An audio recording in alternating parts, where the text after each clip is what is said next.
is about securing media.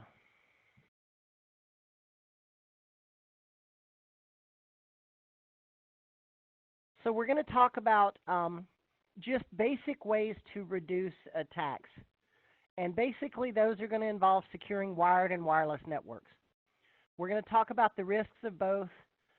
We're going to talk about with wired, we'll talk about some home office stuff like routers and firewalls and cables. I mean, you've got to think about securing cables. And then with wireless, we'll talk about, how some ways to secure wireless. But just because of its nature, wireless is always going to be less secure than wired, and there's not a lot you can do about it. There are things you can do, however, to make wireless more secure, and we'll take a look at those. So one of the major points of access on a network, when somebody does some reconnaissance and then they like nmap the network and they're looking at it, are default accounts. If you Google any device, any type of device like Cisco default account or Netgear default account, you will find lists of default usernames and passwords for these devices. They're that way because when you get one, you log in with the default account, and the first thing you should do is change your credentials. But what happens is people put devices on a network and they forget about them. They don't log in and change those. Cisco, for example, if you don't log in and change it, these APs, it's Cisco and Cisco. If you hard reset a device and you don't put a password back in it, it's Cisco and Cisco. Knowing that is a chink in the armor, that lets you get into a network and then gives you further access. Other issues that come up are weak passwords. And this gets, this gets into a social issue with passwords, and let me tell you why. You want a very strong password. You want your users to have good, long passwords.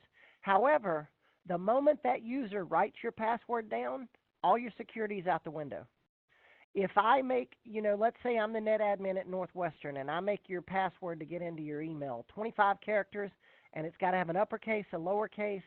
2 characters can't be the same in order, and it's got to have a symbol in it. Okay. That is, yeah, exactly. That's a great password. That sounds awesome. I just made a super strong password. How many of you going to write that down and put it in your wallet? Most of you, yeah. I'll use a personal example. I love this story. I used to be the CIO for the juvenile court in Shreveport. I was their network guy, their everything, basically. I had this great, awesome title, but I was the only person in the department. So, yeah, I'm the CIO of the juvenile court, but it's me. I'm their everything, which was a lot of fun, by the way. I was the network guy. I was the printer guy. One night at 3 a.m., I was the we don't know what happened, but all the jail cells came open guy. That was fun. The MAG system just freaked out, and everything in the court everything in the detention center opened. Yeah, good times. Thank God it's kids. But anyways, when I started there, all of the clerks, every single clerk had the same password. All of their passwords were subpoena. Now, there's a tiny bit of security in that because I had to learn how to spell subpoena. But, yeah, there's a B in there, by the way. I know that now. That's Dr. Horton at work for you. So I had to, but I thought, okay, this is kind of a security issue. I don't know who logs into who. They all know that everyone's password is subpoena. So I went in and I said, no, we're not going to do this. I did a 12-character password with an upper, a lower, a number, and a symbol. And I was so proud of myself because I'd made this password policy and I'd made the network better. And I go in there 2 weeks later and look, and all but one clerk, out of the 8 clerks that worked at the juvenile court, all but one had it on a sticky note stuck on the side of their monitor. I really made security worse with my policy. Because at least before, you had to know the password was subpoena, and somebody off the street wouldn't have known it. But now it's written down on their monitor. Somebody breaks in. Okay, there's the password. So that's the reason I say you got to be careful with this. You do want strong passwords, but you got to know your users. If you make something so strong that they're going to write it down, you have completely broken your security. This gets into a different thing, but this is also why we talk about two-factor authentication. And do y'all know what I'm talking about when I say two-factor or three-factor, any of that? Basically, that is where a password becomes more than one thing. Like there's a list of categories. It's something you have, something you are, something you know. Those are different factors. If it's something you have, for example, it might be that you need an access card. So two factors where you use two things. Maybe I use access cards and then a short password. Maybe my password, my security becomes even if it's just a 4-digit password, but you have to have an access card as well. So that's something you have and something you know. Something you are is like an eye print or a thumbprint, something like that. Combining those together makes security a lot stronger. Like something we could do here at this university if there was really a need. Again, it's all about cost versus need. They make keyboards that have RFID readers in it. All of your student IDs have RFID tags in it. We could make keyboards that you have to put your ID in and type a password to get onto the system. One thing that's nice about those is that when you pull your ID out, it'll log you out. We looked at those. That was the last thing I did at the juvenile court. I started looking at those. And up there, the advantage was you say, okay, what if you leave my ID in the computer? That wouldn't happen very often at the court because you couldn't get out of the building without swiping your ID to get out. See, here, if we made this lab that way, but we made it where you couldn't leave the lab without your ID, you had to have the ID on both sides of the door, you're more prone to go back and get it. You're not going to walk far away from it.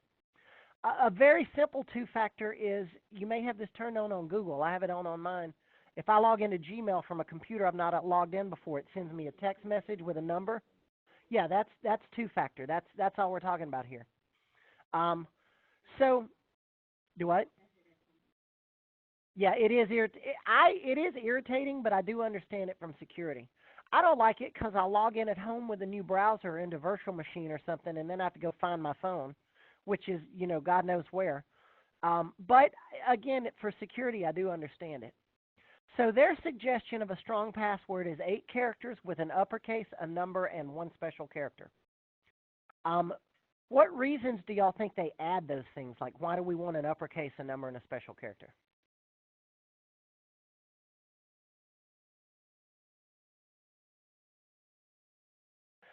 Exactly. It's more to go through. If you're trying to hack a password with a brute force attack where you're just going to try things, if I know it's all lowercase and just letters, that's only 26 permutations per piece that I have to guess.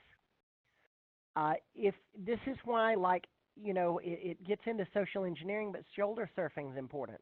If I see you type your password and I kind of look over your shoulder and I notice you don't ever hit shift or you never go up to the number key, maybe I don't know anything about it, but because Windows puts that lovely little dot to show you how many characters it is, I now know your password is 6 characters and it's all on the regular keyboard. It's all lowercase characters. That cuts down the number of passwords I have to try by a huge deal. Still going to take me a while to break your password, but it's going to take a lot less time because I know some things about it. Even if I'm shoulder surfing and I see you hit the shift key and you hit some symbols and you hit shift key and a character, that's going to make it a lot harder on me. As a total side note, this is why also in Linux it doesn't display the dot every time you type a character. The first time people log into Linux and they go to root, it does throw people off a great deal because they think the key didn't register. But the reason for that is so that if I'm shoulder surfing and I look at your screen, I can't guess how many characters your password is. I have to pay more attention. And there's pluses and minuses to both. Everything in security always becomes convenience versus security.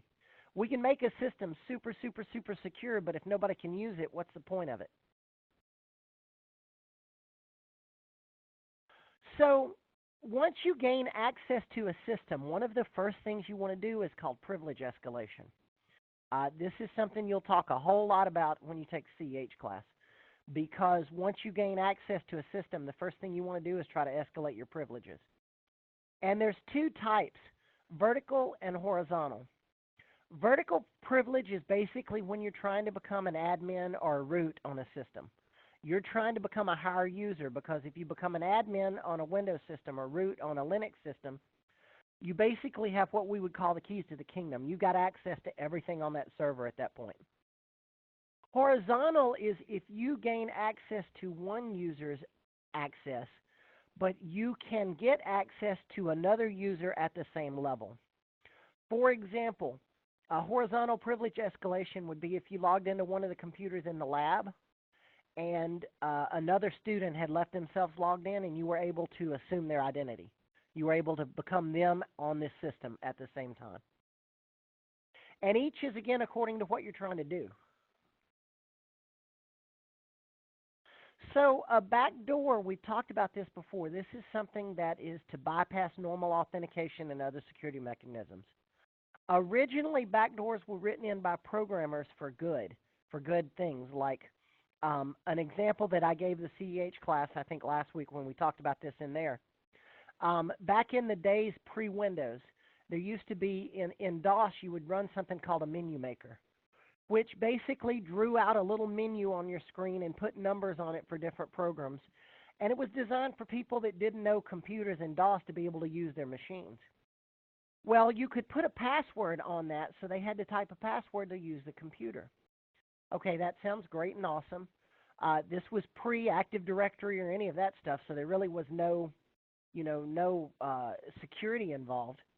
Well, most of these menu creating softwares, they would have a master password that would be in the documentation.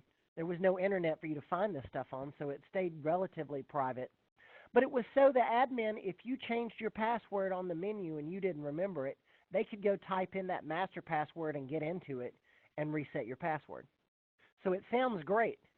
Okay, now the problem with all of that is in today's information world, those backdoors can easily be exploited.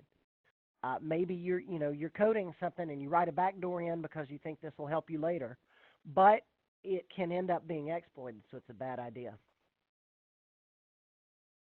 Other things that that often get overlooked are cable media vulnerabilities.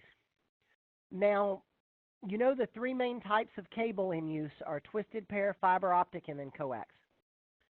Well, two of these are susceptible to interference, twisted pair and coax. And basically those two are EMI or RFI, electromagnetic interference or radio frequency interference.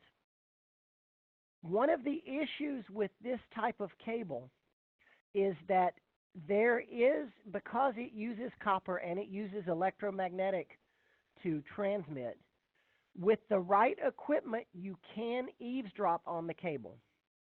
They make a device, for example, and it's extremely expensive. But again, if you're the target and there's enough money behind me getting your data, I'll spend it on something like this. They make a device that looks almost like a pair of wire cables, like that you would jump your car off with. And you put it around the cable, and it can read the data off the cable that's in it. So that becomes a big security issue. What if, we talk about securing your server room, but what if I find the wires in here and nobody's in this room and I can get up there and clamp that around it and read it? This is why in true secure installations, you almost always want to use fiber optic. Since fiber optic is light, there's no emission. There's no light coming out of it. In fact, I bet the slides talk about it in a minute, but in order to tap fiber optic, you have to literally tap it. You have to break the wire, and you run it into a device that basically mirrors it into another tap. The issue with that is when you break the wire, it's going to stop transmitting for a few minutes, and on any kind of secure network, they're going to be an alert. They're going to go start tracing that wire to see what happened. Either A, they think the wire broke, which does happen, if it's, especially like if it's run outside, something dug into it or anything. Otherwise, if it's a secure installation and it's broke, they're going to think, okay, somebody's doing it. They're going to go try to find out. So that's data emanation. And basically, that's called a tapping a wire. With the old coax, coax is old and new. It's an interesting thing because Coax kind of has gone out of use in local networks like this, but because of cable modems being so popular, that type of coax is still in use a lot. Now, quite a bit of the cable system now is fiber optic because fiber just transmits so much more. But thinking about old cable, like if it's still a standard piece of cable, they make a device called a vampire tap. And what it is basically a little piece of metal with a middle jutting out of it. And you put it over the cable and screw it down into it, and it taps into the inside of that cable so you can read the data. I'll look up a picture of a vampire tap in a minute. I bet I can find some old ones to show y'all. It doesn't work so much on the cable system anymore, though, because most of it's fiber these days.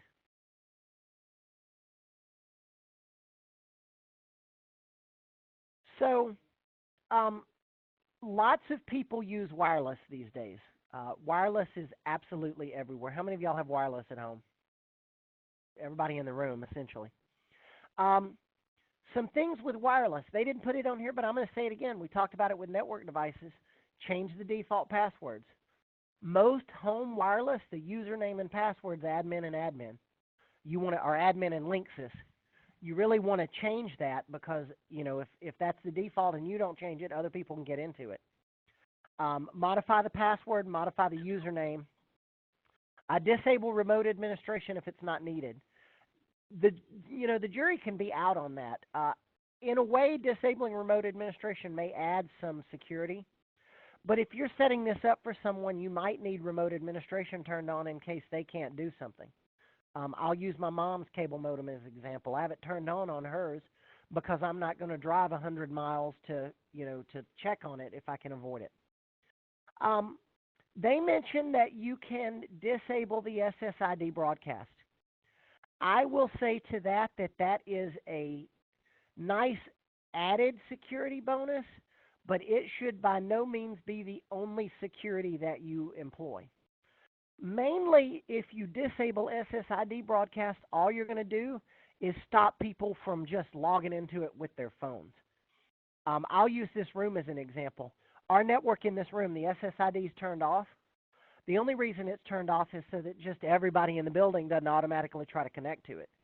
However, with any kind of wireless monitoring equipment, when data is transmitted on a wireless network, the SSID is in the packet that's sent. So if you Wireshark this network, even if you're not connected to it, you just look at the data on the channels, very quickly you'll be able to figure out the name of the network in here, CIS Lab. So again, it's an additional thing, but it also adds some pain. So I don't know. As a network admin on a big network, removing rogue access points is one of the big things you got to keep up with. There are too many examples, even on this campus. They deal with it a lot over in some areas where people, like the wireless is not strong enough in the corner of a room. So what do? They go to Walmart and buy an access point and plug it into the network and broadcast the network name Linksys all over the building. You have to watch for those and remove them. Luckily, a lot of the enterprise level networking equipment, like the Cisco stuff we have here, they have something called rogue access detection. These APs will constantly scan for networks they've not seen, and when they see one, they will alert the administrators that a new network has popped up. And they can go from that network and start looking and figure out where it's at and either disable the port that it's plugged into, or what happens here, they'll send a tech over there to unplug it.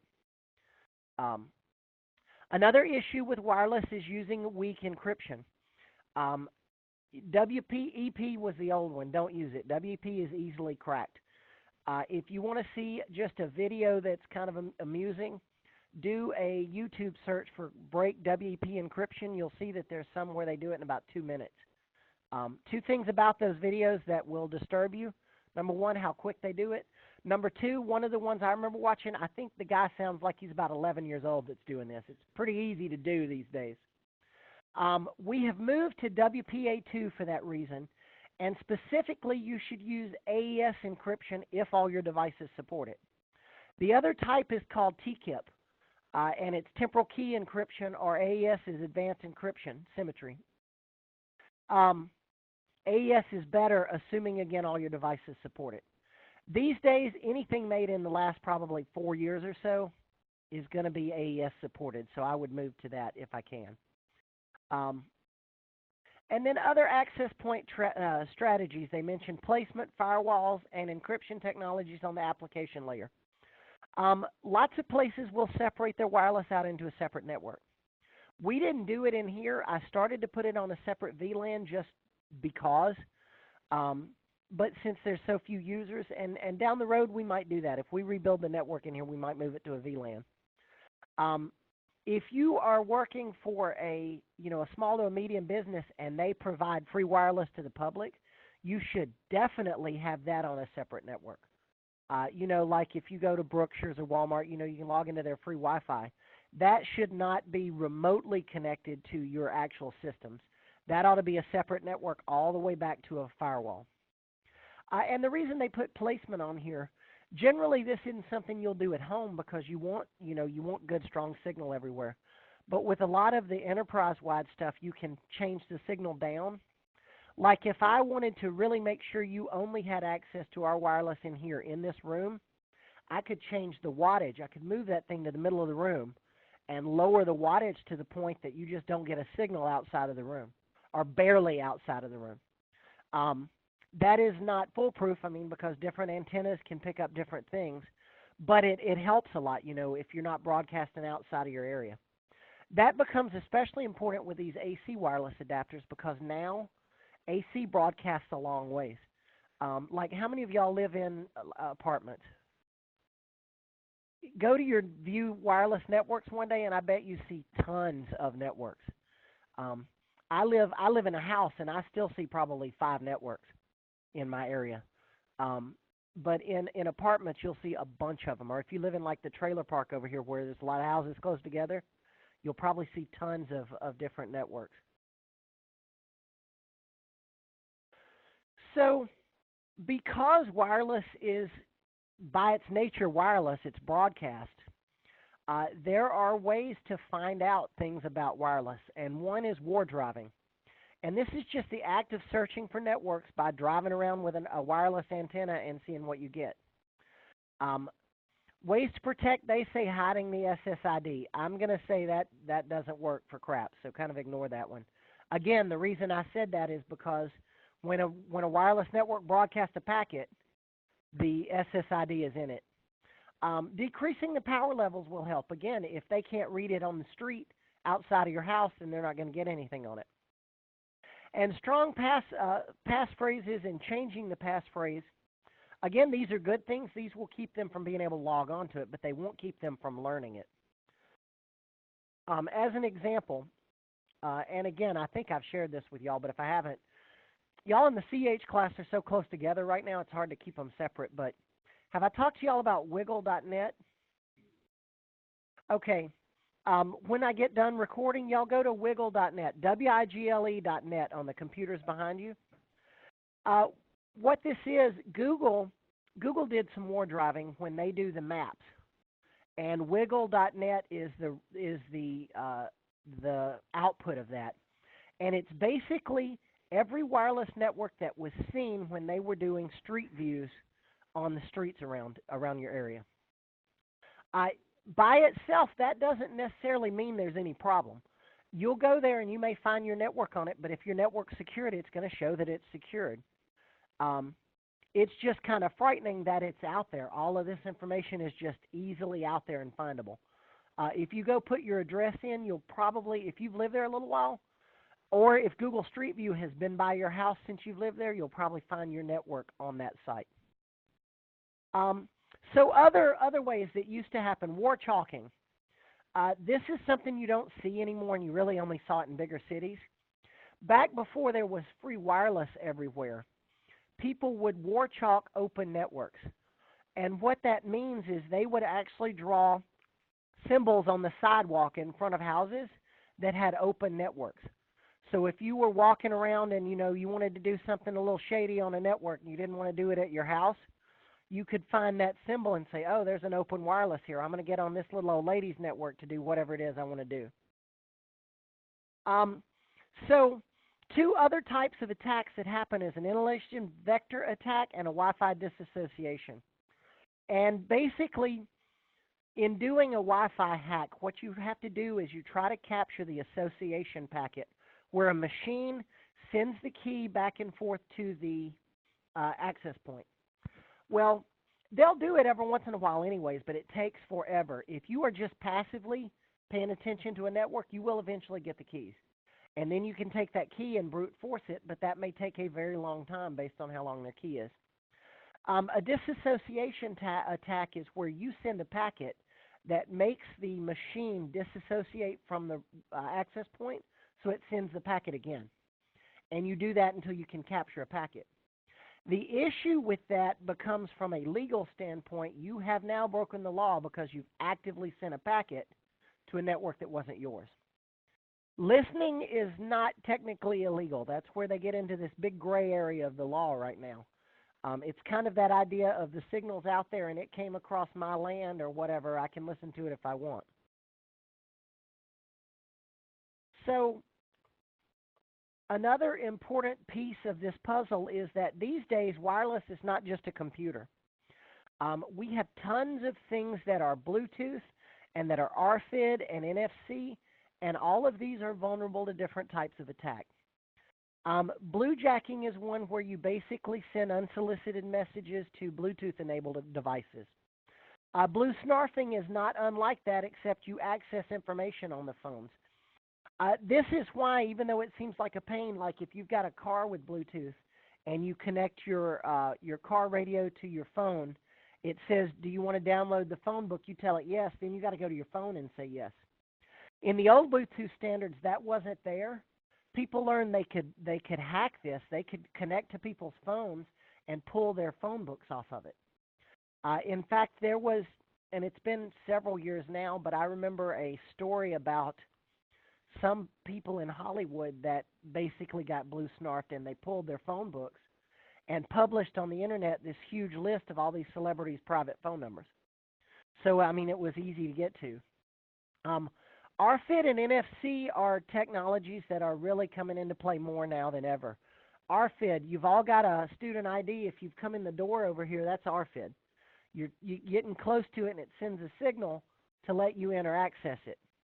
NFC, if any of you have used Apple Pay or Android Pay or Samsung Pay or any of those use NFC.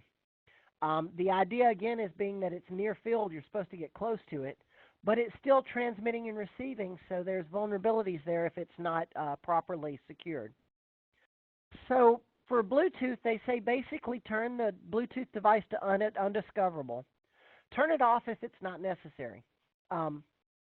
I think that's a good one. If you use Bluetooth in your car like I do, leave it on. But if you really don't use it, turn it off. Not only will it make your phone more secure, but it'll save your battery because that thing's constantly transmitting on another radio if you do have Bluetooth. And if you get to set the pairing code, set it to something more than just 0000, which is the default on most of this stuff. So in this chapter, there's 10 true, false, and 10 multiple questions. Again, review some of the network documentation, look at the key topics. There's some good real-world scenarios for this one. The labs, if you can get them to run, there's a couple of good labs. Basically, what you need to know from this chapter is that change default passwords and know that wireless, no matter what you do, is going to have vulnerabilities. It's all about what kind of risk you're willing to accept. Most of us use wireless at home. I use it. It's fine. I realize it's a vulnerability because it is transmitting. But to me, the convenience of not having wires everywhere makes it worthwhile. So again, it's just all about, what your data is.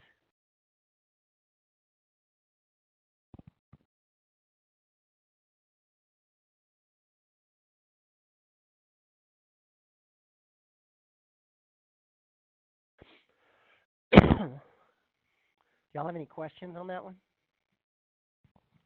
Okay.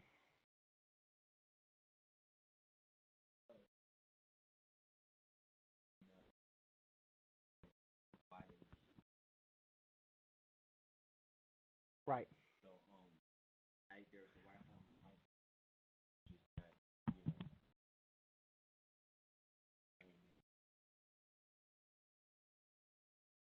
They probably are already set at maximum. You can't necessarily increase it. You could probably decrease it. Now, the number one way to get better wireless, where is your access point? Is it in the corner of a room? Yeah. Okay, this is by no means cute, but it really does work. Get you some aluminum foil and put it behind it. If it's in the corner, put the aluminum foil into the corner and come out from it and point it out, and it will bounce. It'll increase it by about 20%. But it looks horrible because you've literally, I mean, it's like putting aluminum foil on your windows.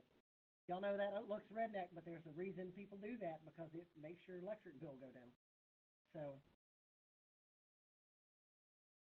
stuff like that works. Okay, let me see if audio even recorded on that before I do another one.